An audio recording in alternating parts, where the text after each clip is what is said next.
오늘은 신명기 17장 마지막 단락인 구약 이스라엘의 왕에 대한 규례를 살펴봅니다. 이 왕에 대한 규례가 재판관들과 지도자들에 대한 규례 바로 뒤에 나오는 그 순서는 의도적인 것처럼 보입니다. 그래서 재판관과 지도자의 가장 중심되는 임무 또는 사명이 공의를 행하는 것, 공의를 행하는 것이라고 할 때 그것이 재판과 관련되면서 재판관에게만 요구되는 역할이 아니고 지도자들에게도 역시 공의를 지키고 행하는 것이 함께 요구된다 라고 말씀을 드렸고, 지도자라고 할 때는 그 지도자의 가장 대표적인 인물이 왕이기 때문에 재판관, 지도자, 왕 이렇게 이야기가 흘러가는 것은 상당히 자연스럽게 보입니다. 그래서 모세율법을 보면 항상 이 공의로운 재판을 왕의 통치에 있어서 가장 기초적인 내용으로, 왕은 당연히 공의로운 재판을 해야 되는 사람이다 라는 식으로 제시하는 것을 볼 수 있습니다. 이 본문은 이 모세율법 가운데에서는 왕에 대해서 다루는 유일한 본문, 다른 본문 창세기부터 신명기까지 어디에도 이곳 외에는 이스라엘의 왕에 대해서 다루는 본문이 없습니다. 이 내용은 그 당시 고대의 일반적이었던 전제군주, 절대군주, 절대 왕권을 가진 전제군주 제도를 염두에 두고 이스라엘의 왕정 제도는 그런 전제군주 제도와 어떻게 달라야 하는가 하는 것에 주로 초점을 맞춥니다. 그래서 이스라엘 왕에 대한 규례는 구약 이스라엘이 신정국가다 라고 하는 사실과 밀접한 관련이 있습니다.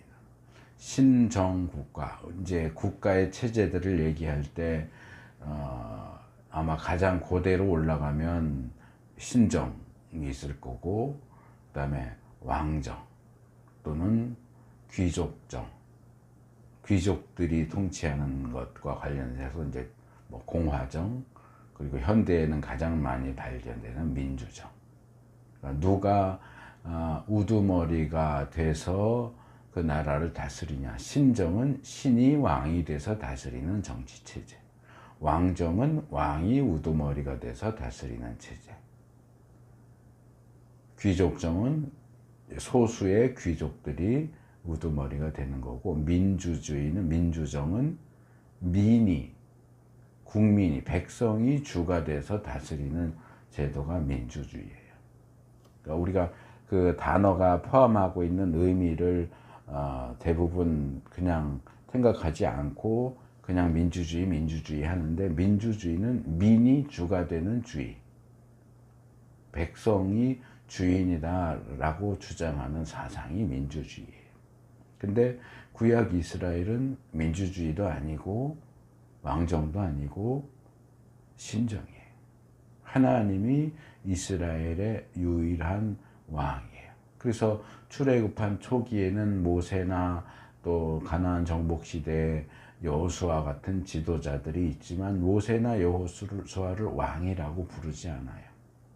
여호수아가 죽은 뒤에도 사사시대, 사사도 왕이 아니죠. 사사시대가 지난 후에야 이제 비로소 왕을 세우는데, 이제 그때를 대비한 말씀이다 이렇게 볼 수 있어요. 그러면 이스라엘의 왕은 그 당시 다른 나라 국가들의 왕과 어떻게 다르느냐. 다른 국가는 일반적인 왕정, 왕이 우두머리가 돼서 다스리는 정치 체제지만 이스라엘의 왕정은 신정을 전제로 한 왕정이에요.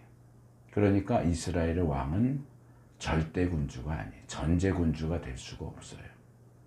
이스라엘의 왕은 왕이 신적인 왕의 대리자예요. 대리자. 절대자가 아니고. 그래서 구약 이스라엘의 그 왕정을 생각할 때는 우리가 일반적으로 볼 수 있는 그런 왕정으로 똑같이 왕 세웠잖아 라고 생각하면 안 돼요. 이스라엘의 왕정을 생각할 때는 늘 그 왕정 기본에 신정이 깔려 있다 하는 것을 늘 염두에 두는 것이 필요합니다. 그래서 고대의 왕들을 보면 자기가 신이라거나 내가 신의 아들이라든가 뭐 그렇게 주장하는 경우들이 많았어요. 심지어 신약 시대에도 로마 황제 가운데도 자기가 신이다 라고 주장하는 황제들이 몇몇 있었고, 그게 이제 기독교의 신앙 고백하고 이렇게 부딪히면서 기독교인들이 핍박을 많이 받았습니다. 오늘날 우리는 아무렇지 않게 하는 신앙 고백인데, 예수 그리스도는 주님입니다. 예수가 주님이다 라고 하는 신앙 고백을 하면 로마 시대에는 핍박을 받았어요. 왜냐하면 로마 제국에서는 가이사만 주님이에요. 로마 황제 가이사만 주님. 예를 들어서 나는 이제 로마 군대에 입대하고 싶어. 출세하고 싶어서 군대에 들어가고 싶은데, 군대에 들어가려면 가이사는 주님이시다라고 고백을 해야 돼. 그건 뭐 말 한마디 하면 되지. 아니요. 그건 신앙 고백이에요.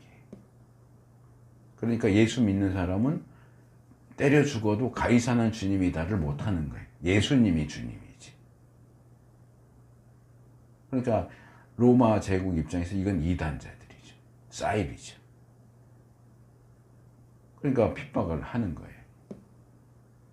가이사가 주님이라고 고백해. 그러면 살려줄게. 너 언제까지 예수가 주님이라고 고백할 거야? 라는 식으로 핍박을 했던 거죠. 그게 다 로마 황제를 신적인 존재로 보는 그런 관점 때문에 생기는 그런 일들이었거든요. 그래서 이스라엘의 왕은 일반 국가들의 왕과는 달리 신적인 왕을 대리하는, 인간 세계에서 신적인 왕을 대신해서 일을 처리하는, 말하자면 대사 비슷한 역할인 거예요. 우리나라의 왕이, 대통령이 있고 미국이든지 영국이든지 일본이든지 대사가 가서 우리나라 대통령을 대신해서 일을 처리하잖아요. 그러니까 대사. 그러니까 이스라엘의 왕은 대사다. 왕은 하나님이시고 이스라엘의 왕은 대리자다. 그래서 이 구약 이스라엘의 왕에 대한 이 규례를 오늘날 신정국가가 아닌 국가의 지도자들에게 그대로 적용하기는 어려워요. 그게 이제 제가 율법을 얘기할 때 늘 얘기하는 불연속성, 연결되지 않는 부분이에요. 그러니까 이 구절들을 그대로 갖고 와서, 여기 성경의 왕은 이래야 된다고 그랬잖아. 그러니까 우리 대통령도 이렇게 해야 돼. 우리 왕도 이렇게 해야 돼. 이렇게 요구할 수가 없어요. 왜냐하면 우리나라는 신정국가가 아니거든요. 그러나 그 가운데서도 우리가 배우고 적용해야 할 부분이 아예 없는 건 아니에요. 그게 이제 연속성이죠. 불연속적인 가운데도 우리가 끌어와서 적용할 수 있는 연속적인 부분들도 있다. 그래서 겉으로 드러나는 뭐 하면 안 되고 뭐 하면 안 되고 뭐 해야 되고 하는 것들이 문자적으로는 끌어오기 힘들지만, 그렇게 이야기하는 의도와 배경이 뭔가, 원래의 의미가 뭔가를 찾아내면 그것을 오늘날 끌어다가 적용하는 것이 가능해지죠. 먼저 14절에 보면 왕을 세우려는 생각에 대한 얘기가 나옵니다. 이제 이스라엘이 가나안 땅에 정착해서 살게 되면서 이렇게 살다 보니까 그 땅에 이스라엘만이 아니고 주위에 다른 나라들도 있잖아요. 뭐 블레셋도 있고 모압도 있고 에돔도 있고 암몬도 있고, 자 위쪽엔 시리아도 있고 애굽도 있고, 그 주변 나라들을 이렇게 보니까 대부분의 나라들이 왕이 있어. 우리는 왕이 없는데. 그래서 그런 걸 보고 우리도 왕을 세우면 좋겠다라는 생각을 하게 될 수 있어 하고 이야기를 시작합니다. 그래서 우리도 왕을 세웠으면 좋겠는데 하는 상황은 실제 이스라엘 역사 속에서는 사무엘상 8장에 나옵니다. 모세, 다음에 여호수아, 그리고 사사시대, 한 400년 정도 되는 사사시대가 지나고, 그리고 이제 사사시대 끝 무렵, 그게 이제 사무엘상 앞부분이죠. 엘리 제사장. 엘리도 제사장이자 사사이고, 사무엘도 제사장이자 사사이고. 그래서 사무엘이 은퇴하면서 자기 아들들에게 사사 직책을 넘겨줘요. 이거 굉장히 특이한 경우예요. 사사는 계승되지 않아요. 사사 직책은 하나님이 그때그때 세우시는 사람이거든요. 대표적인 경우가 이제 사사기 중간에 나오는 인물이 누가 있냐면 기드온이라는 인물이 나와요. 기드온의 300용사. 기드온이 이스라엘을 구원하니까 장로들과 백성들이 기드온을 찾아와서 뭘 얘기해? 당신들이 우리 왕이 되어달라. 그리고 당신들의 아들들도 대를 이어서 왕이 되면 좋겠다. 그럴 때 기드온이 대답하는 게 뭡니까? 이스라엘의 왕은 오직 하나님뿐이다. 나는 왕이 될 수 없다. 그게 사사기 핵심 메시지예요. 이스라엘의 왕은 하나님이다. 그러면서 기드온은 자기 아들들에게 사사 직책을 세습하는 걸 거부하죠. 왕이 되는 것도 거부하고 세습도 거부해요. 근데 사무엘은 굉장히 신앙의 인물인데 이상하게 자기 아들들에 대해서는 정말 이해할 수 없을 정도로 집착하는 모습을 보여요. 아주 정말 엘리와 마찬가지로 쌍벽을 이루는 못난 아버지의 모습을 보여줘요. 아들들을 사사로 세웠는데 아들들은 아버지하고 같이 그렇게 행동하지 않아요. 뇌물 받는 거 좋아하고 부정부패하고 사사의 역할을 전혀 감당을 해내지 못해요. 그러면 사무엘이 먼저 나서서 야단치고 니들 사사하지 마 하고 뺏어야 되는데 사무엘은 계속 자기 그 못난 아들들 편을 들어요. 사사가 사사 역할을 못하니까 백성들이 사무엘을 찾아와서 이럴 바에는 차라리 우리한테 왕을 세워달라. 사무엘이 되게 불쾌해하면서 내 아들들이 사사로 있는데 무슨 왕을 세우라는 얘기냐 하면서 막 화를 내고 그런 장면이 성경에 나와요. 그 장면 참 이해하기 힘든 장면이에요. 저로서. 근데 이스라엘의 그 요구를 사무엘만 불쾌하게 여기신 게 아니라 하나님도 불쾌하게 여기셨기 때문에 거기에 이제 묻히는 것 같아요. 근데 하나님이 불쾌하게 여기셨던 어떤 이유와 사무엘이 불쾌하게 여겼던 이유가 저는 같지 않다고 생각해요. 사무엘은 자기 아들들 때문에 기분이 나쁜 거예요. 내 아들들이 사사로 있는데 내 아들 못 낳았다 그러면서 왕을 따로 세워달라고 그래? 이런 거예요. 제가 볼 때는. 그래서 이 신명기에 나오는 이 왕에 대한 규례는 특별히 이 사무엘상 8장에 나오는 내용, 그리고 좀 더 뒤에 나오는 이 솔로몬 왕에 대한 내용하고 굉장히 밀접한 관계를 가지는 본문입니다. 이렇게 서로 비교하면서 살펴볼 필요가 있어요. 그래서 이 왕을 세우는 왕정 제도는 상당히 오래된 제도예요. 심지어 창세기에 보면 벌써 이스라엘 주위 국가들 가운데는 왕들이 있었어요. 창세기 14장에 벌써 왕에 대한 얘기가 나와요.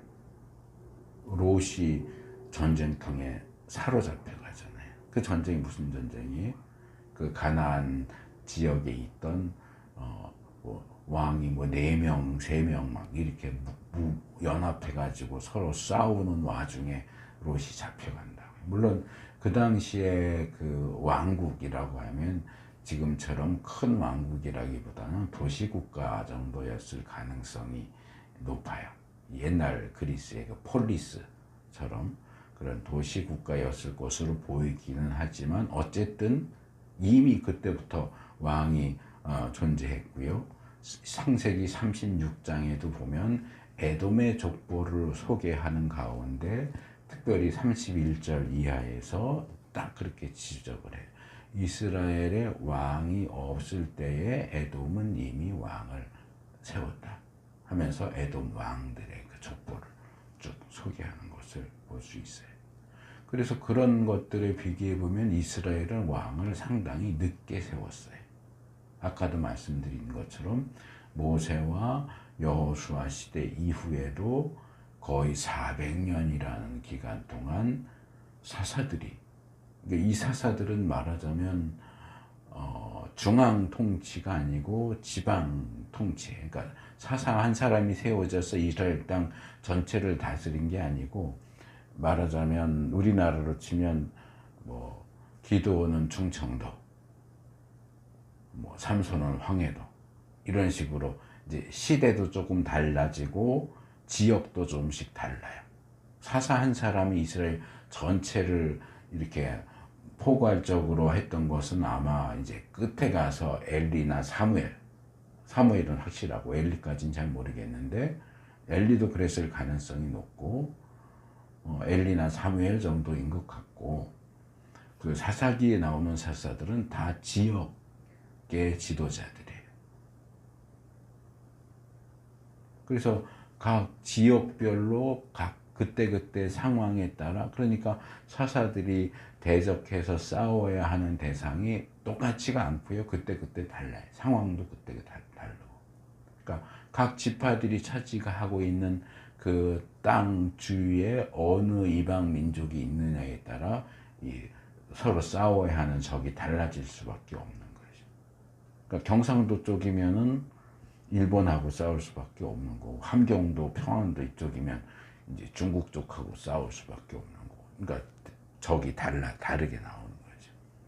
그래서 사사들 살펴볼 때는 그 사람이 어느 지파 출신인가, 그러니까 시대는 나오지 않아요. 연도는 나오지 않는데 지파 출신, 대부분 이제 12지파에 거의 고르게 나오는 것 같아요.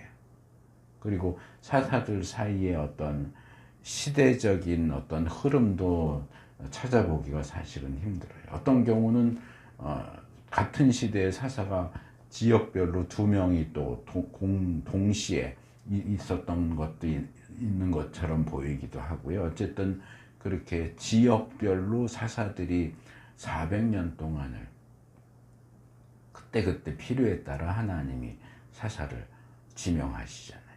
그래서 그 역할을 뭐 대부분 이제 뭐 한 40년 정도 이렇게 다스리다가 또 문제 생기면 또 다른 사사 또 뽑고, 이런 식으로 해서 거의 400년을 지난 후에야 아까 말씀드린 것처럼 사무엘의 아들들의 문제가 불거지면서 이거 사사 제도를 더 이상 유지하는 건 의미가 없겠다.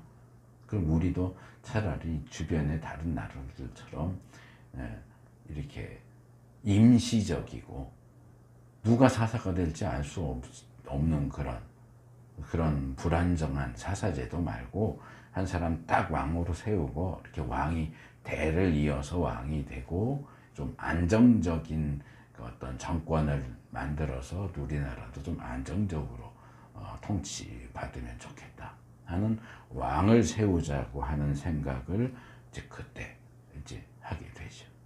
사사기도 이제 끝에 부분에 가면 17장 6절, 21장 25절에서 똑같이 말하는 게 뭐예요? 그 당시에는 이스라엘에 왕이 없어서 사람들이 각기 자기 소견에 오르는 대로 했다. 그러니까 이제 슬슬 사사기 끝 부분에 가면 이제 슬슬 이제 앞으로 얼마 안 있으면 왕을 세우게 될 거야 하고 이제 암시를 주는 거죠.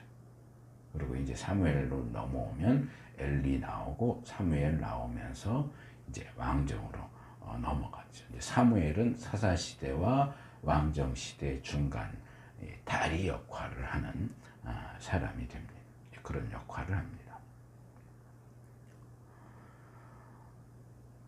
그래서 이 사무엘상 8장을 보면 이제 아까 말한 것 같은 그런 상황이 벌어지면서 이스라엘의 장로들이 사무엘을 찾아와서 이제 데모를 하는 거죠.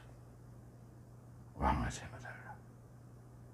그러면서 이 왕을 세워달라고 하는 이제 왕이 필요한 목적을 몇 가지 이야기하는데, 특별히 20절에 보면 그 왕이 그러니까 사무엘상 8장 20절, 왕이 백성들을 이끌고 전쟁에서 싸워야 되기 때문에 왕이 필요합니다. 그렇게 이야기를 해요. 근데 사실 이 요구는 좀 이해가 안 되는데, 서사들이 하던 일이 그거잖아요. 평화 시에는 재판관 역할을 하다가 전쟁을 해야 될 때는 전쟁 지도자가 돼서 앞에 나서서 역할을 했잖아요. 근데 굳이 그럴 거면 왕이 또 필요할 이유가 없잖아요. 사사들이 이미 백성들을 이끌고 나가서 전쟁을 수행하는 역할을 이미 400년 동안 그렇게 돌아가면서 해왔는데, 굳이 전쟁 수행하기 위해서 왕이 필요합니다. 사사들이 그 역할을 안 했다면 몰라도 이미 그 역할을 하고 있는데도 굳이 왕을 언급하는 것은 좀 이상해 보입니다. 그래서 이 사무엘상 8장을 이렇게 보다 보면 이 왕을 세워달라는 그 요구에 대해서 왜 하나님이 기분 나빠했을까? 또 왜 사무엘이, 자기 아들들의 문제도 끼어 있긴 하지만 왜 사무엘이 그런 알러지 반응을 보였을까? 그들이 와서 우리도 이방인들 같은 왕을 세워야 되겠다 라고 이야기하기 때문이 아닐까 하는 생각을 해본 적도 있어요. 이스라엘의 왕은 아까 계속 말씀드린 것처럼 다른 나라의 왕정하고 달라요. 신정체제 아래서 대리자로서의 왕을 세우는 거지 절대자로서의 왕을 세우는 게 아니기 때문에 일반 왕정체제와 이스라엘의 왕정체제는 아예 성격이 달라요. 그런데 이스라엘이 이 하나님이 왕이 되시는 이스라엘 신정체제 아래서의 대리자로서의 왕을 요구한 게 아니고 그냥 이방 나라들의 절대자로서의 왕을 세워달라고 그런 게 아닐까라는 생각을 해보는데, 이제 특별히 사무엘상 8장 7절을 보면 하나님이 사무엘에게 이렇게 말씀하시죠. 나를 버려서 자기들의 왕이 되지 못하게 하려고 하고 있다. 그들이 왕인 나를 거부하는 거야. 그러니까 신정체제를 거부하고 세속적인 왕정을 요구한다. 이렇게 말씀하시는 것처럼 보인다는 거예요. 그런데 신명기 본문을 잘 보면 처음부터 그걸 예고하고 있어요. 뭐라고 그래요? 이스라엘이 주위의 다른 모든 민족같이 왕을 세우려는 생각을 하게 되면, 주위의 다른 민족 다 이방 민족이잖아요.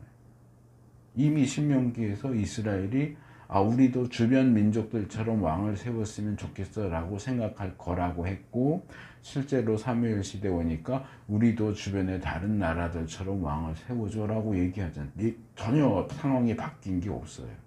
그러니까 사무엘상 얘기만 보고 이거 이방 나라들 같은 왕을 세워달라고 그래서 그래 라고 말하기 어렵다는 거예요. 근데 이 배경으로 조금 더 깊이 파고 들어가면 제가 계속 말씀드리잖아요. 일반 국가들의 왕정과 구약 이스라엘의 왕정은 다르다. 구약 이스라엘의 왕정은 신정을 베이스로 깔고 그 위에 선택적으로 왕정을 세우는 시기이기 때문에 상당히 제한돼. 절대 군주 제도가 아니라 대리왕 제도로 세우는 것이기 때문에 일반 왕정하고 같지 않다. 이 부분을 우리가 좀 기억을 할 필요가 있습니다.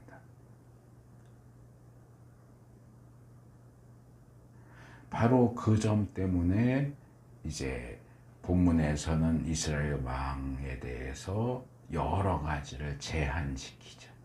이것도 하면 안 되고 이것도 하면 안 되고 이것도 하면. 근데 그것들이 대부분 일반 왕들이 다 하는 거예요. 일반적인 어떤 행태인데 구약 이스라엘의 왕에 대해서는 그것들이 금지돼요.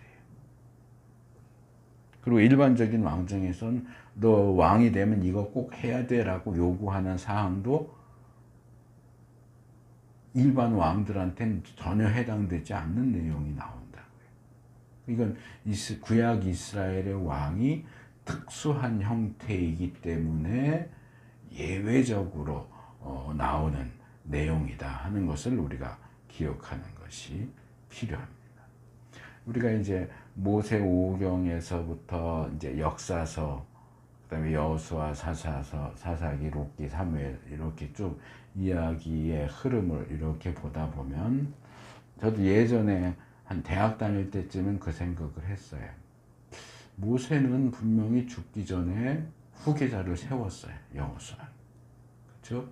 여러 차례 그 이야기가 하나님과 사이에 오고 가면서 너 죽으면 여호수아가 너를 대신하도록 하나님도 후계자를 세우라 그러셨고, 모세도 일찌감치 여호수아를 부관으로 세워서 데리고 다니면서 훈련을 시켰고, 그래서 여호수아와 모세 사이에서는 이 권력 이양이 아주 자연스럽게 순조롭게 됐어요. 그런데 여호수아는 후계자를 안 세우고 그냥 죽어버려요. 왜 그랬을까?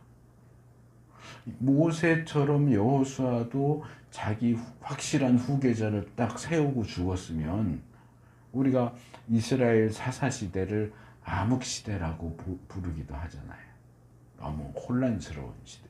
그러면 이렇게 사사들이 여기저기서 난립하지도 않았을 거고, 모세가 그랬던 것처럼 여호수아가 그랬던 것처럼 누군가 한 사람이, 왕은 아니어도 절대적인 권력을 가지고 이스라엘을 잘 컨트롤할 수 있었을 것 같은데 왜 여호수아가 왜 그런 생각을 못했을까 또는 안 했을까?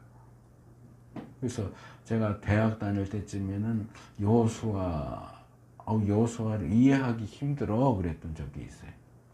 왜 모세도 자기를 그렇게 해서 세웠는데 여호수아는 왜 후계자를 안 세웠지? 이 사사 시대의 그 혼란 시기가 온 거는 여호수아도 책임이 있는 것 같다라는 생각을 했었어요. 근데 이제 성경을 더 연구하고 묵상하는 가운데 제가 내린 결론은 여호수아가 후계자를 세우지 않은 것은 여호수아가 실수한 게 아니고 그게 하나님의 뜻이었다. 모세와 여호수아라는 절대 권력을 가진, 그렇다고 해서 그들은 왕은 아니에요. 그 절대 지도자들 이후에 그들 다음에 왕들이 세워지는 어떤 중간 위치에 사사시대가 있어야 한다고 하는 것은 원래부터 그것이 하나님의 계획이었다. 전 그렇게 결론을 내렸어요. 그러니까 모세한테는 하나님이 먼저 나서서 너 후계자 세워라 라고 하시는데 여호수아한테는 아무 말씀을 안 하세요. 모세도 전혀 그런 부분에 대해 말이 없고 하나님도 말이 없고, 그러니까 자연스럽게 그냥 여호수아가 죽으면서 그냥 끝나버렸어요. 그러면서 자연스럽게 사사시대로 넘어가죠. 사사시대를 왕정하고 비교하면 어떨까요? 사사들이라는 이 소수의 지도자들이 있는 걸 보면 사사시대는 굳이 비교하자면 귀족 정치? 근데 대부분 귀족 정치는 집단으로 하거든요. 그 중국 역사를 얘기할 때 그 단어가 갑자기 생각이 안 나지. 한 나라가 이렇게 중국 전체를 다스리는 거 말고 여러 나라들로 막 나뉘어서 싸우는 5호 제국 시대라고 그러던가, 삼국지도 세 나라가 아웅다웅 하는 거고, 그 이전 시대에 올라가면 여러 나라들이로 나눠져서 싸우는 그런 시대. 왕은 왕인데 나라가 규모가 작아요. 근데 그게 한 7개 뭐 이렇게 나눠져서 서로 각 지역의 패자가 돼서 서로 잡아먹으려고 하고 그러는 상황들이 역사 속에 일어났는데, 그렇다고 해서 뭐 사사들이 서로의 영토를 뭐 탐내거나 침략하거나 이러지는 않아요. 사사들 사이에서 관계는 뭐 그렇게 나쁘진 않았던 것 같아요. 그렇지만 사사들이 연합해서 뭔가 정치 기구를 형성해서 집단 지도 체제를 했던 건 아니에요. 그들은 각자 따로따로 놀았어요.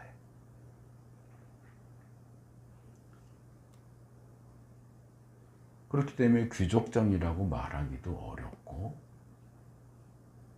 실제로 사사들을 자세히 들여다보면 사사시대는 오히려 민주주의에 가까운 것처럼 보여요. 어떤 특출난 사람이 지도자가 되는 게 아니에요. 사사들을 한 명 한 명 따져보세요. 첫 번째 사사가 누구예요? 에훗이에요. 에훗이 누구예요? 갈렙의 조카예요. 그럼 원래 출신이 어디예요? 그니스 족속이에요. 이스라엘 최초의 사사가 순수 이스라엘 사람이 아니라 귀화인이에요. 외국 사람이 지도자예요. 그 다음은 누구예요? 온니엘은요? 장애인이에요. 오른손을 못 쓰는 사람이에요. 히브리 원문은 오른손이 막혔다 그렇게 돼요. 그래서 학자들 사이에는 그게 장애를 가리키는 거냐, 양손잡이를 가리키는 거냐, 오른손이 불구고 왼손을 더 잘 쓴다는 얘기냐, 오른손을 못 쓰는 장애인이냐, 이거 갖고 이제 많이 논란을 하는데, 손은 장애인이라고 봐요. 오른손이 막혔어요. 오른손을 쓸 수가 없어요. 장애인, 두 번째 사사는 장애인이고요. 세 번째 사사는요, 드보라, 여자예요. 그 당시에는 여자를 숫자도 안 쳤다고 했잖아요. 그러니까 뭔가 다 부족하고 모자란 사람들이 사사로 세워져요. 막 대단한 권력과 대단한 가문이 아니고 뭔가 어딘가 2% 부족한 사람들이 계속 지도자로 세워진다고. 그래서 보기에 따라서는, 관점에 따라서는 하나님이 원래 원하셨던 이스라엘의 정치 체제는 사사시대가 이상적인 방식이 아니었을까라는 생각을 해봐요. 근데 이스라엘이 그 방식에 적응을 못했어요. 그 좀 연세 드신 분들 가운데는 그런 얘기하는 분들이 있어요. 우리 한국 사람들은 어떤 대단한 박정희 같은 지도자가 딱 나타나서 확 휘어잡고 그렇게 끌고 가야 뭐가 되지. 뭐 민주한다 그러고 이렇게 다 풀어놓으면 이게 아무것도 안 돼. 이러는 분들이 많아요. 그러니까 이스라엘도 비슷한 케이스예요. 한번 너희들이 각자 알아서 한번 잘해봐 하고 놓아주신 게 사사 체제예요. 그 가운데서 하나님이 문제 생길 때마다 지도자 사사 세워주시고, 또 이렇게 어떻게 살다가 또 죽으면 끝나고, 또 다른 문제가 또 생기면 또 지도자 또 세워주시고, 이게 뭐 투표해서 사사를 뽑는 건 아니지만 하나님이 임명하시긴 하지만 왔다 갔다 이렇게 좀 종잡을 수 없는 방식으로 좀 불안정하게 그렇게 이제 쭉 지내오지만, 사실은 어떻게 보면 민주적인 방식이라고 말합니다. 정말 이스라엘 백성이 주도가 돼서 사사들을 잘 따라가면서 했으면 이렇게 절대 권력자인 왕을 세우지 않아도 이스라엘 체제, 이스라엘 사회가 잘 유지될 수도 있었는데, 말하자면 사사제도라고 하는 시험, 테스트가 400년 만에 실패로 끝나는 거예요. 그러면서 이제 사사기 끝으로 갈수록, 야, 이거 사사제도로 갖고는 안 되겠다. 너희는 민주주의 못해. 사사제도로 안 돼. 좀 더 강력한 지도자가, 왕이 세워져서 이렇게 꽉 쥐어잡고 휘어잡고 이렇게 하는 게 너희들한테는 더 괜찮을 것 같아 해서 이제 왕정으로 넘어가는 거예요. 근데 왕정으로 넘어가도 결국 결론은 뭐예요? 왕정도 실패해요. 다 망하잖아요. 왕들 다 죽고 끌려가고 나라 망하고 백성들은 포로로 끌려가고.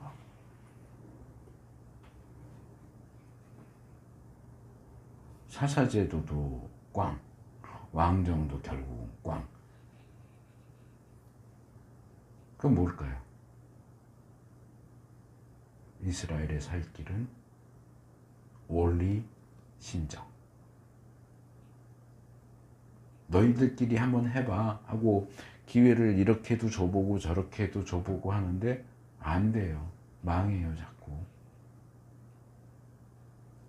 그런데도 하나님이 계속 기회를 주세요. 그래서 어떻게 보면 사사시대는 왕정으로 가기 위한 어떤 예비 과정, 우리에게 좀 더 강력한, 우리에게는 좀 더 강력한 지도자가 있어야 될 것 같아를 깨우치는 예비 교육 과정 정도로 작용을 했다. 물론 세계 역사는 오히려 왕정에서 민주정으로 넘어오는 그런 흐름이었지만, 구약 이스라엘의 역사에서는 오히려 민주정이라고 할 수 있는 사사체제에서 왕정으로 넘어가는 그런 흐름으로 볼 수 있다. 그래서 이 사사들은 오히려 이후에 왕정의 왕들보다 이 신정체제 아래서의 대리왕의 역할에 더 가까워요. 그러니까 사사들에겐 그렇게 큰 권력이 없어요. 그리고 그러다 보니까 제일 처음 누가 왕으로 세워졌어요? 사울. 그 다음이 다윗. 3대가 솔로몬인데요.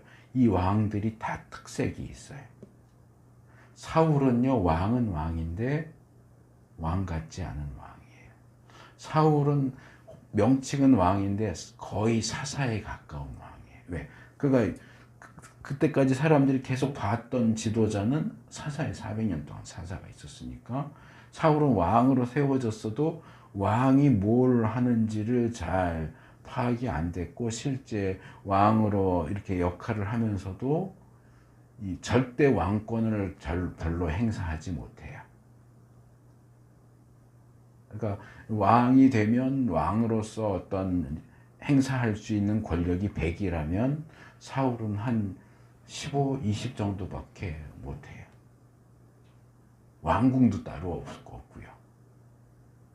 2대 다윗도 그래. 다윗은 짬뽕이에요. 50대 50이에요. 사사 50, 왕 50. 그게 근데 이스라엘 역사에서는 다윗이 가장 이상적인 왕이라. 왜 이상적인? 대리왕으로서 가장 이상적인. 근데 솔로몬은요? 솔로몬은 출신 자체가 달라요. 사울은 뭐 하던 사람이에요? 원래 농사 짓던 사람이에요. 다윗은요? 양치던 사람이에요. 솔로몬은 태어날 때부터 왕자예요. 일반 백성으로 생활해 본 적이 없어요. 그러니까 솔로몬은 철저하게 이방 나라의 왕 같은 절대 군주예요. 그래서 이 첫 1대 왕, 2대 왕, 3대 왕 넘어가면서 4대, 솔로몬의 아들 르호보암도 마찬가지고 얼마나 거만해. 왜? 나 때부터 왕자거든. 그 백성들의 어려움을 전혀 이해하려고 하지 않잖아요. 자기 권력만 생각하지. 그래서 이스라엘 왕정은 3대 솔로몬부터 절대 왕정으로 확 변해. 사울 왕, 다윗 왕은 왕으로 세워지긴 했어도 사사시대의 사사들의 특징을 어느 정도 유지하면서 절대 군주적인 모습을 보여주지 않았는데, 솔로몬부터는 절대 군주로서 정말 이 신명기 규례가 얘기하는 것을 거의 다 어겨요. 거의 다 어기면서 이방 나라 절대 군주처럼 행동하죠. 그래서 이 하나님의 그 불만은 이스라엘이 이 사무엘상 8장에 나오는 이스라엘 사람들의 생각은 거기 나오는 표현이 어떠냐에 따라서 그게 문제가 되는 게 아니고, 더 심층적으로 들어가면 그들은 절대군주, 신정체제 아래서의 대리왕을 원한 게 아니고 이방 나라들과 같은 절대군주를 원한 거다. 그러다 보니까 사무엘이 그 얘기를 들으면서 하나님이 그들에게 왕의 권한을 알려줘라. 왕의 권한이 여기 신명기에 나오는 내용 하나도 안 나오고요. 절대군주의 권한들이 쭉 나와요. 그래서 여기 본문 15절에서 17절이 이제 왕의 자격과 왕에게 주어지는 제한을 다루는데, 이 내용은 이 사무엘상 8장 11절에서 17절에 나오는 왕의 권한과 비교해 보는 것이 필요해요.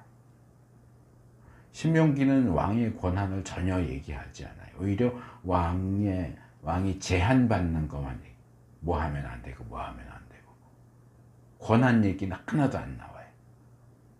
하면 안 되는 거와 꼭 해야 되는 거, 꼭 그렇게만 나오지, 왕이 되면 너 이것도 할 수 있고 저것도 할 수 있고 왕의 권력이 이래, 이런 얘기는 없어요. 근데 사무엘서에는 왕의 권한이 나오죠. 이게 신정국가의 대리왕과 일반 왕정의 절대적인 왕의 차이예요. 사무엘이 제시하는 왕의 권한은 절대 군주의 권한이에요. 그게 뭡니까? 남자들을 차출할 수 있어요. 일반 백성들 가운데서 힘 있는 남자들을 차출해서 뭐 해요? 그의 병거와 말을 다루는 일을 시킨다. 사병자. 병거 앞에서 달리게 한다. 이제 사환이나 군인을 시킨다는 얘기. 천부장과 50부장으로 임명하고 왕의 밭을 갈게 하기도 하고 곡식을 거두게도 하고 무기와 병거와 장비도 만들게 한다. 그러니까 사람들을 뽑아서 자기 마음대로 쓰는 거야. 필요에 따라 쓸 수 있어요. 그 다음에 여자들도 차출해. 여자들은 뭘 하냐? 향유도 만들게 하고 요리도 시키고 빵도 굽게 한다. 그러니까 이 계층이 한 단계 상승하는 거죠. 그러니까 밑에 사람들을 부려먹을 수 있는. 신명기는 이런 내용이 전혀 안 나온다고. 그 다음에 백성들의 밭과 포도원과 올리브 밭에서 가장 좋은 것을 가져다가 왕의 신하들에게 준다. 소득의 11조를 그러니까 이 11조는 예전에 다르면서 이스라엘에서 11조는 세금과 같다. 그건 하나님께 바치는 거예요. 성전, 성막에 바치는 건데, 왕이 하나님께 바치는 11조 이외에 또 11조를 또 받아가요. 왕도 써야 되니까. 그러니까 이중가세가 되는 거예요, 말하자면. 11조를 하나님께 바치는 거 이외에 또 다른 11조를 걷어서 왕의 관리들과 신하, 그러니까 사람들을 부리려면 월급을 줘야 될 거 아니에요. 그리고 재산도 차출해요. 남종들, 여종들, 가장 뛰어난 젊은이들, 또 나귀들도 끌어다가 왕의 이르시. 이게 그 다음에 양떼 가운데 열의 하나. 이것도 이제 짐승의 11조죠. 열의 하나를 거두어 가고 백성, 결론적으로 말하면 백성을 왕의 종으로 만든다. 너희도 지금 왕 만들어달라, 왕 세워달라고 그러는데 왕 세우면 너희는 다 왕의 종이 되는 거예요. 이게 절대군주의 왕이에요. 절대군주제도의 왕이에요. 왕과 백성의 위치는 왕과 종이에요. 왕과 백성이 아니에요. 근데 너희는 스스로 종이 되겠다고 하냐? 너희들이 원하는 왕은 너희를 종으로 부릴 거야. 노예가 될 거야. 그래서 그렇게 종이 돼서 삶이 고달프게 되면 그때가 돼서야 스스로 택한 왕 때문에 울부짖게 될 것이고 하나님은 너희의 그 기도를 듣지 않으실 거야 라고 경고를 하죠. 그런데도 그 당시 사람들은 그렇게 되는 것을 감수하고서라도 꼭 왕을 세워야 되겠다 라고 고집하죠. 아마 이건 저의 개인적인 생각인데 이스라엘이 여호수아 이후로 약 400년 동안 사사 통치를 받아왔기 때문에 사사들도 이렇게 안 했거든요. 백성들 다스리고 공의를 행하고 적이 쳐들어오면 앞장서서 싸우고 뭐 그 정도만 정말 최소한으로만 그 역할을 했기 때문에 아마 이스라엘 백성들이 뭐 왕을 세워봐야 사사하고 비슷하겠지라고 생각했을 가능성이 높다고 생각이 들어요. 절대군주는 경험해 본 적이 없잖아요. 옛날 애굽에서 노예 생활할 때는 바로도 절대군주죠. 그때는 이제 노예 생활을 했으니까 그 당시 출애굽 1세대라고 하면 이제 사무엘이 이렇게 얘기했을 때 아 그래? 그러면 안 되는데 했을지 모르겠는데 벌써 세대가 얼마나 흘렀어요. 1세대는 광야에서 다 죽었고 2세대, 3세대, 4세대, 400년이 지나서 이 사람들은 절대 군주를 경험해 본 적이 없어요. 왕이 설마 그렇게까지 하겠어? 우리가 조금만 더 신경 쓰고 조금 더 내면 되겠지. 아마 가볍게 생각했을 가능성이 되게 높다고 생각이 들어요. 그리고 실제로 왕이 세워지고 나서 사울이나 다윗은 절대 군주로서의 어떤 권력을 거의 행사하지 않았어요. 그래도 여기 사무엘이 예고한 것 같은 뭐 사람들을 차출하거나 왜 군대를 만들어야 될 거 아니에요. 군대를 뭐 꼭 자기 집안 식구들만 가지고 해요. 그러니까 다니면서 힘센 사람, 빠른 사람 이런 사람들 너 와 그래갖고 군대를 만든 거예요.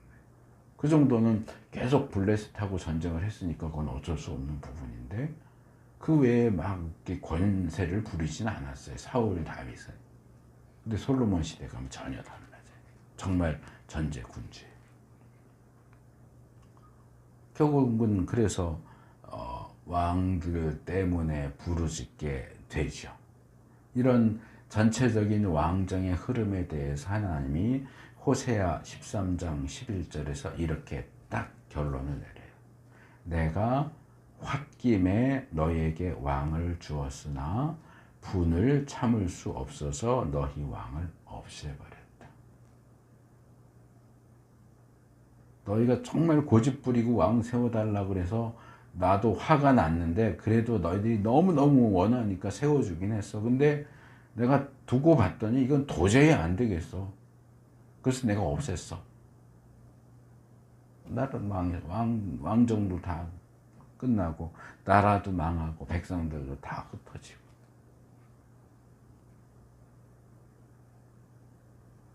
자, 본문으로 다시 돌아와서 왕의 자격이 뭡니까? 왕의 자격 세 가지로 나옵니다. 이거 왕의 자격이라고도 말할 수 있고 자격 제한이라고도 말할 수 있어요. 어떤 사람이 왕이 될 수 있느냐?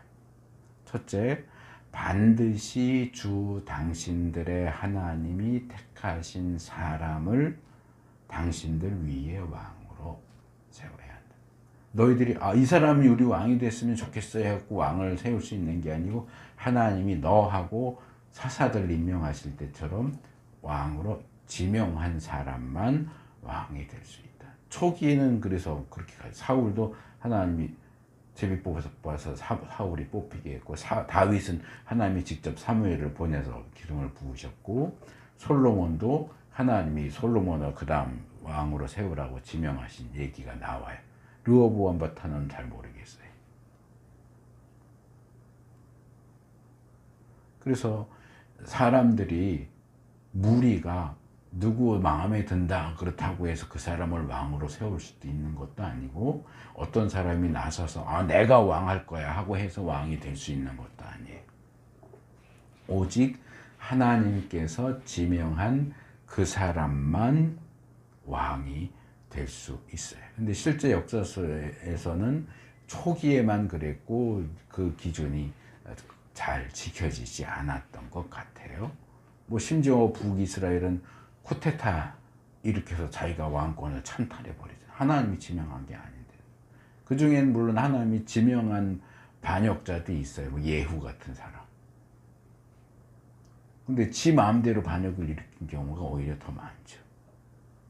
둘째로 이스라엘의 왕은 반드시 결의 가운데 한 사람, 이스라엘 사람이어야 한다. 셋째는 둘째를 보충하는 내용인데, 같은 결의가 아닌 외국 사람을 왕으로 세워서는 안 된다.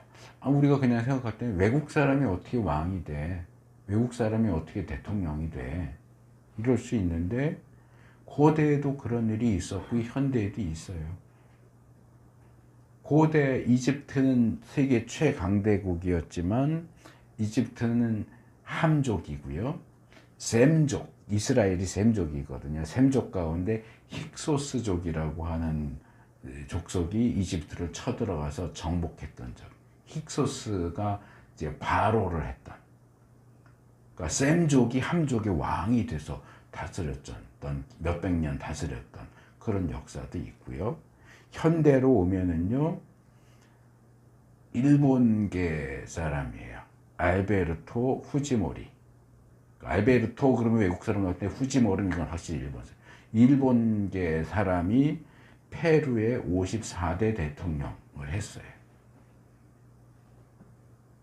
그러니까 돈의 힘이죠. 돈의 힘으로 얼마나 돈을 뿌리고 이렇게 하니까 이제 페루 사람들이 일본 사람인데 자기네 대통령으로 뽑았어.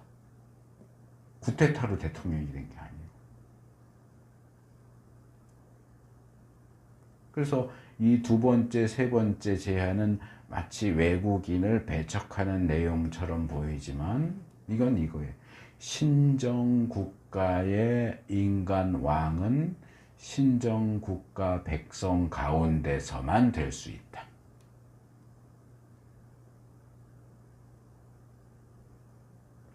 그 다음에 왕에 가해지는 제한과 금지가 16절, 17절에 세 가지가 나옵니다. 사무엘상 8장에 아까 제가 그냥 대충 쭉 나열했는데 거기에 나오는 왕의 권한은 상당히 상세하고 분량도 많아요. 근데 여기 나오는 제한은 단촐해요. 얼마 되지도 않아요. 3개밖에 안 돼요. 많은 군마가 제한되고요. 많은 아내가 제한되고요. 많은 재물이. 말, 아내, 돈. 요 세 가지가 제한돼요. 이 군마라고 하는 것은 이 군마, 구약시대 군마 그러면 제가 이제 그 얘기를 자꾸 하는데 6.25 시대 당시 탱크 정도에 해당. 우리 지금 현대로 말하자면 핵무기예요, 핵무기. 그러니까 굉장히 강력한 이 무기인 것이죠. 북한에서 탱크 밀고 내려올 때 아무것도 못했잖아요, 남한에서. 이 군마가 그런 역할이에요. 그래서 그 나라의 국력을 얘기할 때는 군마, 병거, 이 굉장히 중요한 부분인데 군마를 많이 가지면 안 된대요. 그거는 이 국가의 그 병력, 이 군사력이 약해질 수 있는 제한인데 군마를 많이 가지면 안 되고, 군마를 많이 가지기 위해서 이 군마가 많이 있는 이집트로 사람을 보내면 안 된다고 그래요. 이집트는요, 우리가 이미 살펴봤어요. 이스라엘이 출애굽할 때에도요, 출애굽기 14장 6절 7절 보면 그 이스라엘을 추격하기 위해서 대규모의 병거와 기병이 동원됩니다. 이스라엘은 정말 그 옛날부터 말을 키웠고, 그래서 기병이 있고 말을 활용한 병거, 진짜 탱크지 이게. 병거도 많았어요. 근데 이스라엘 역사 속에서는 이 말이 상당히 늦게 등장해요. 초대 왕 사울이나 다윗이나 솔로몬 얘기를 읽어봐도 대부분 왕이 나귀 탔다 그랬지 말 탔다 그렇게 안 해요. 말이 굉장히 귀했어요. 일반적으로 우리가 뭐 영화나 드라마에서 보는 것처럼 그 왕이 말 타고 다니는 일이 거의 없었어요. 후대로 가면서 그랬을지 모르겠는데. 그러니까 이건 오늘날로 말하자면 핵무기 제조 기술을 배우기 위해서 미국이나 러시아로 사람을 보내면 안 돼. 그 얘기. 군마를 얻기 위해서 백성을 이집트로 보내는 것에는 어떤 영적 의미가 있느냐? 출애굽을 되돌리는 것과 같다. 군마를 말 사러 가는 거지 애굽으로 들어가서 거기서 살려고 가는 건 아니에요. 그냥 말 사 오려고 애굽에 가는 건데도 하나님은 애굽이라고 그러면 아예 진저리를 치시는 거예요. 말 사러도 가지 말라는 거예요, 애굽은.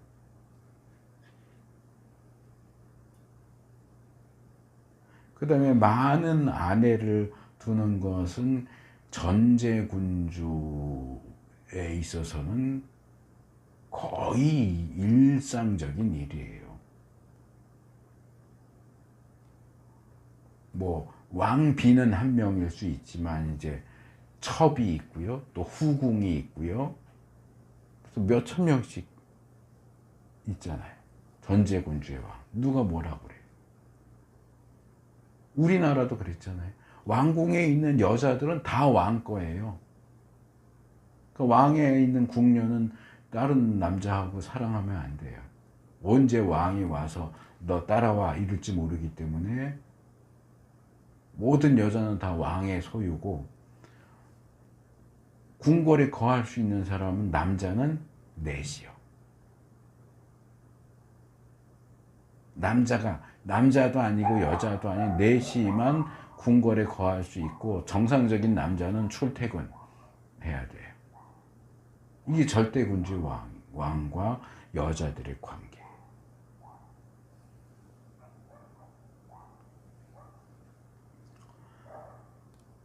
또 제가 이제 가끔 이 고려시대 왕건 예를 들잖아요. 이제 고려를 하면서 그 당시 지방 호족들 세력이 강기 때문에 자기 세력으로 끌기 위해서 정략 결혼해서 아내를 많이 얻었다. 이 정략 결혼은 뭐 세계 역사를 통해서 사실은 지금까지도 통용되는 방식이에요. 서로 결합하고 연합하는 데 있어서는 이 결혼만큼, 지금은 경제계 사람들, 정치계 사람들이 그렇게 결혼으로 네트워크로 다 엮여 있잖아요. 정략 결혼. 그러니까 고대에 있어서는 정략 결혼은 뭐 내부를 결속시키거나 외국과의 평화를 유지하기 위해서는 정말 필수적인 옵션이에요. 자동차에서 바퀴를 뺄 수 있어요? 바퀴 빼면 자동차 어떻게 굴러가요? 그 고대 국가에서 정략 결혼은 자동차의 바퀴 같은 거예요. 근데 성경은 이거 금지해요. 두 가지 이유로. 첫째로 성경은 결혼에 대한 이 기본적인 입장이 일부일처제예요. 한 남편과 한 아내와의 관계를 정상적인 부부라고 하지, 한 남편이 여러 아내를 갖는 거 그거 성경이 인정하지 않아요. 둘째로 외국과의 정략 결혼은 어떤 외교에 있어서 도움이 될지는 모르겠지만 오히려 그것 때문에 문제가 생겨요.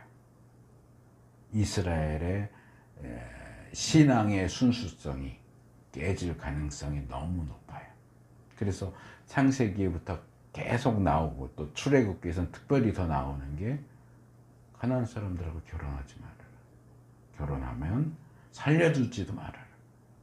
살려주면 왔다 갔다 하게 될 거고 그러다만 결혼하게 되는데 그러면 그 사람들이 너희에게 우상 숭배와 관련된 영향력을 끼칠 거고 너희는 우상을 숭배하게 될 거고 그럼 너희는 다 망한다. 본문은 우상 숭배를 직접적으로 언급하진 않고 마음이 다른 데로 쏠리게 한다 이렇게 표현을 해요. 야곱의 경우 우리가 살펴봤잖아요. 야곱 아내가 넷이에요. 아내가 많아지면요 가정 내의 문제가 아내가 한 명일 때 가정에 문제가 없을까요? 남편 한 명, 아내 한 명, 자식 뭐 둘 이러면 그 가정에 문제가 없어요. 근데 아내가 둘이야. 남편은 하나인데 아내가 둘이야. 그리고 각각 자식이 있어. 그래서 사극 드라마에 굉장히 많이 나오잖아요. 서로 자기 자식을 왕 만들려고. 독도 먹이고 암살도 하고. 이러면은요 문제가요 산술급수 더하기로 많아지는 게 아니고 곱하기로 많아져요. 기하급수로 많아져요. 아내가 한 명일 때 문제가 10이면 아내가 둘일 때 문제는 20이 되는 게 아니고 100이 돼요. 넷이 되면요. 5, 6, 10명 이상 되면요. 그럼 정신 못 차리는 거예요. 사극 드라마가 다 그거잖아요. 궁중의 암투. 대왕 대비만하고 모후, 왕비, 후궁.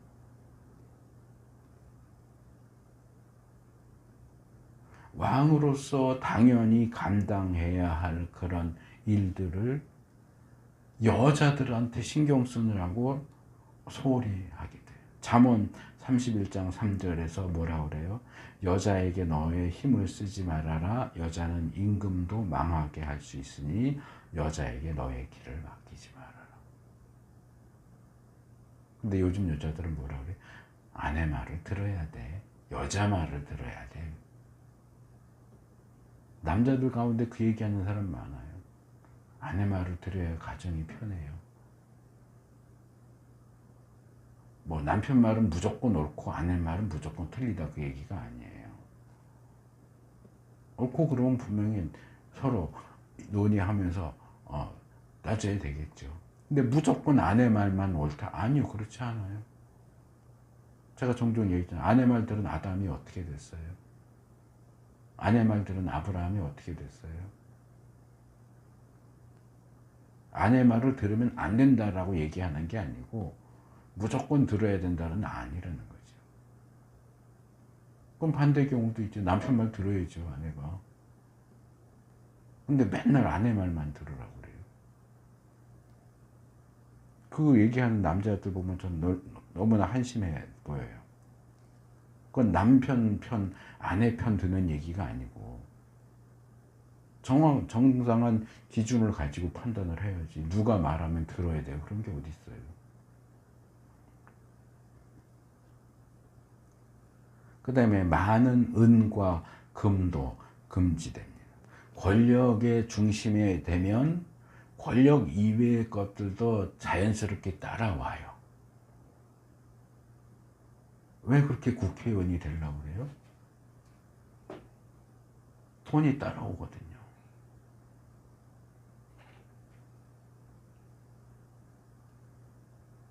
그런 점에서 왕이 되면서 어느 정도의 부를 축적하게 되는 것에 대해서는 우리가 그 잘못됐다라고 말하기 어려워요. 어느 정도는. 근데 여기에 부모는 두 가지 조건을 붙여요. 첫째는 그 재물을 자기 것으로 모은다 그래서 자기 것으로. 왕이 국가를 위해서 나라가 융성해지게 하기 위해서 부를 축적하는 것에 대해서 뭐라고 할 수는 없겠죠. 근데 그 부를 자기를 위해서, 백성들을 위해서 안 쓰고 자기를 위해서만 축적해. 정책도 자기한테 유리하게 막 바꾸면서. 그러면 안 되는 거예요. 그게 배임이죠. 자기의 임무를 배신하는 행위죠. 왕이 권력을 이용해서 개인의 부를 따로 모으는 것. 현대적으로 말하면 배임의 횡령이에요. 공적인 일을 처리하면서 도로를 어느 방향으로 뚫을 것인가, 어디를 종착점으로 할 건가를 자기와 관련 있는 사람 땅으로 이렇게 하도록 하면 그건 잘못된 거죠. 공공의 편의를 위해서 결정을 내려야 되는데 사적인 이익을 위해서 그렇게 하면 안 돼요. 둘째는 너무 많이. 누구라도 인정할 만한, 그 정도는 그럴 수 있어 라고 인정할 만한 정도가 아니고 그렇게나? 이러면 안 되는 거예요. 너무 심할 정도로 그렇게 사적인 과도한 사유재산을 축적하면 안 돼요. 절대 권력은 절대 부패한다 하는 말이 있어요. 성경은 왕에게 절대 권력을 주지 않아요. 군사적으로도 경제적으로도 개인적으로도 하나님의 대리자로서의 그 역할에 그 위치에 머물 것을 요구합니다. 그래서 계속 말씀드리지만 초대 왕인 사울, 다윗까지는 그나마 괜찮았어요. 왕으로서의 어떤 역할을 하는 데 있어서는. 근데 솔로몬부터 이게 확 달라져요. 그래서 어떻게 보면 이 신명기 말씀은 마치 솔로몬을 겨냥하고 쓴 것처럼 보일 정도예요. 왜? 여기 금지되는 내용이 다 솔로몬한테 걸려요.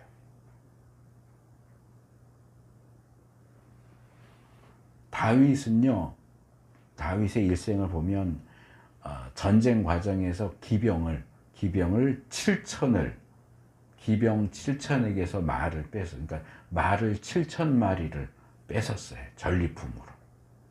그러면 자기 군대에서 쓸 수도 있잖아요. 근데 어떻게 해요? 사무엘하 8장 4절에도 나오고 역대상 8장 14절에도 나오는데 말을 100마리만 정상으로 남기고 나머지는 다 뒷발에 힘줄을 끊었대요. 무슨 얘기냐 하면 뒷발에 힘줄을 끊으면 말이 막 힘차게 달릴 수가 없어요. 그러니까 걷는 건 돼요. 그냥 걷고 그냥 일상적인 생활을 하는데 군마로 쓸 수는 없게 만든 거예요. 그러니까 딱 필요한 만큼 100마리만 남기고 나머지는 군마로 쓸 수 없게 만들었어요. 여호수아도 11장 6절 9절에 보면 가나안 전쟁 중에 말을 그렇게 처리했다는 기록이 나와요. 그러니까 다윗은 이 금지 명령에 충실히 따른 거죠. 근데 솔로몬은 어떻게 했을까요? 이집트에서 말을 대량으로 사와요. 말을 대량으로 사올 뿐만 아니라 군마 중개상까지 해요. 이집트에서 말 사와서 다른 나라에 파는 일까지 해요. 말 사오지도 말라고 그랬는데 이 사람 말 사다가 팔면서 중개 이익까지 취해요. 열왕기상 10장 28절에. 그리고 솔로몬에게는 이방인 아내가 굉장히 많았어요. 열왕기상 11장 1절에. 그리고 열왕기상 10장 27절 보면 솔로몬 시대에는 은이 돌처럼 많았다 그래. 금이 너무 많아서 은은 마치 돌처럼 여겼다 그래. 그게 솔로몬 개인 주머니에는 안 들어갔을까요?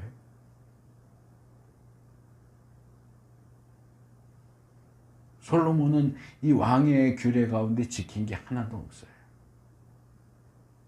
완전히 솔로몬부터는 완전히 절대 군주예요. 행정체제도 바꿔요. 아예 싹 바꿔버려요.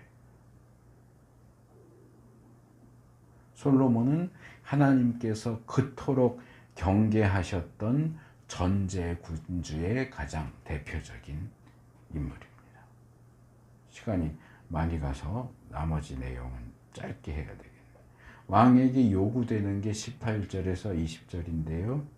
이제 전제군주가 되지 않기 위해서 이스라엘의 왕이 하나님의 대리왕이라는 것을 늘 기억하고 자기 분수에 맞게 행동하도록 하기 위해서 뭘 하라고 그러느냐. 왕위에 오른 사람은 레위 사람 제사장 앞에 보관되어 있는 율법책을 두루마리에 옮겨 적어라. 그러니까 필사하라는 얘기죠. 필사. 성경 필사하면서 그 말씀을 잘 익혀라. 잘 배워라. 이렇게 하면 어떻게 된다? 마음이 교만해져서 내가 왕인데 그러지 말고 마음이 교만해져서 자기 결례를 업신여기는, 그러니까 종처럼 여기는, 개 돼지로 여기는 일이 없고 그와 그의 자손이 오래도록 이스라엘의 왕위에 앉게 될 것이다. 대리왕으로서의 역할에 충실한다면 그 왕정 하나님이 없애지 않을 거야. 근데 너희가 대리왕으로서의 역할에 만족하지 않고 절대 군주처럼 행동한다면 니네도 끝난다. 왜? 하나님은 왕을 폐하기도 하시고 세우기도 하시는 분이에요. 왕정을 주셨지만 왕정을 폐할 수도 있는 분이 하나님. 너희들이 대대로 왕들이 18절 19절에 얘기하는 이걸 충실하게 하고 자기의 본분을 잘 지킨다면 나도 너희에게 영원한 왕위를 유지시켜 줄 것이고, 이거 하지 않고 마음이 교만해져서 절대군주처럼 행동하면 이들은 다 끝나. 그래서 율법에 나타난 하나님의 뜻을 배우고 익혀서 그 뜻대로 통치하는 것이 이스라엘 왕의 의무이고 책임입니다. 왕도 대통령도 법 위에 존재하지 않아요. 구약 이스라엘만이 아니라 모든 일반적인 경우도 마찬가지예요. 모든 지도자들은 법 위에 존재하지 않고 법 아래에 있어요. 대통령도 법 지켜야죠. 대통령이라고 해서 법 무시하고 자기 하고 싶은 대로 하면 돼요? 법이 이거 할 땐 요런 조건 하에서 할 수 있어. 그러면 지켜야죠. 어쩔 수 없을 때마다 그거 다 어길 수 있어요? 안 돼요. 어쩔 수 없이 그랬다. 그건 자기가 법 위에 있다는 얘기예요. 그 법 안 지켜도 나는 되는 존재야. 그거예요. 성경의 입장은 뭐냐? 왕도 백성 가운데 한 사람이다. 결례를, 너의 백성을 업신여기지 말아라. 너랑 똑같은 사람이야. 그냥 역할이 다를 뿐이야. 네가 신도 아니고 절대자도 아니고 법 위에 있는 존재도 아니야.